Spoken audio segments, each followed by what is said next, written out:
സസ്പെൻഷനിലുള്ള N Prashant IASന്റെ പരാതികൾ നേരിട്ട് കേൾക്കാൻ മുഖ്യമന്ത്രിയുടെ നിർദ്ദേശം. ചീഫ് സെക്രട്ടറി നേരിട്ട് ഹിയറിംഗ് നടത്തും. അടുത്തയാഴ്ച നേരിട്ട് ഹാജരാകാനാണ് നോട്ടീസ്. വിനോദ് തന്നെയാണ് വിശദാംശങ്ങൾ നൽകുന്നത്. വിനോദ്, പ്രശാന്തിനെ സംബന്ധിച്ച് ഈ തീരുമാനം എങ്ങനെയാണ്?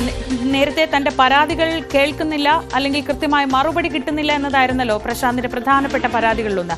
ഏത് സാഹചര്യത്തിലാണ് മുഖ്യമന്ത്രി തന്നെ ഈ വിഷയത്തിൽ നേരിട്ട് ഇടപെടുന്നത്?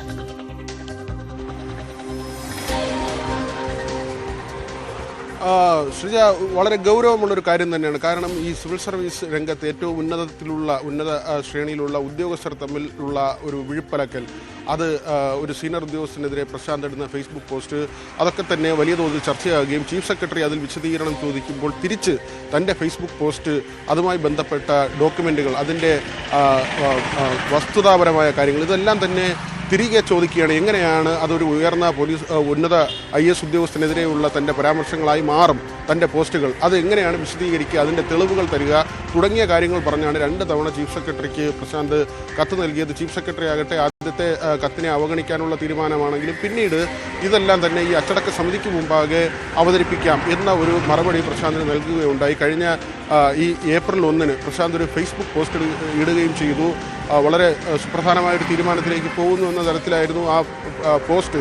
അത് കണ്ടപ്പോൾ പലരും കരുതിയത് പ്രശാന്ത് ഒരുപക്ഷെ സർവീസിൽ നിന്ന് രാജിവെച്ച് പുറത്തു പോകാനുള്ള തീരുമാനമായിരിക്കുമെന്നാണ്. പക്ഷേ അത് ഏപ്രിൽ ഫൂളിൻ്റെ ഭാഗമായാണോ എന്ന ഒരു സംശയം പോലും ആ ഘട്ടത്തിൽ ഉയർന്നതാണ്. പക്ഷേ അദ്ദേഹം ഏതായാലും കടുത്ത തീരുമാനത്തിലേക്കൊന്നും തന്നെ പോയില്ല. ജയതിലകും അതോടൊപ്പം തന്നെ ഗോപാലകൃഷ്ണൻ മറ്റൊരു IAS ഉദ്യോഗസ്ഥനാണ്. ഈ 2 IAS ഉദ്യോഗസ്ഥർക്കെതിരെയാണ് പ്രശാന്തിൻ്റെ പരോക്ഷമോ അല്ലെങ്കിൽ പ്രത്യക്ഷമോ ആയിട്ടൊക്കെയുള്ള പോരാട്ടങ്ങൾ നടന്നത്. പട്ടികജാതി വകുപ്പിൽ ഉണ്ടായിരുന്നപ്പോഴാണ് ജയതിലകുമായി പ്രശാന്ത് തർക്കത്തിലാകുന്നത്. പിന്നീട് കഴിഞ്ഞ നവംബറിൽ പ്രശാന്ത് സസ്പെൻഷനിലാവുകയും മറ്റൊരു കാര്യത്തിൽ, അതായത് വാട്സപ്പ് ചാറ്റുകളുടെ പേരിൽ ഉദ്യോഗസ്ഥർക്കിടയിൽ ഐക്യം തകർക്കുന്നു എന്നതിൻ്റെ പേരിൽ ഗോപാലകൃഷ്ണനും സസ്പെൻഷനിലായിരുന്നു. പക്ഷേ ഗോപാലകൃഷ്ണൻ തിരികെ സർവീസിൽ കയറി.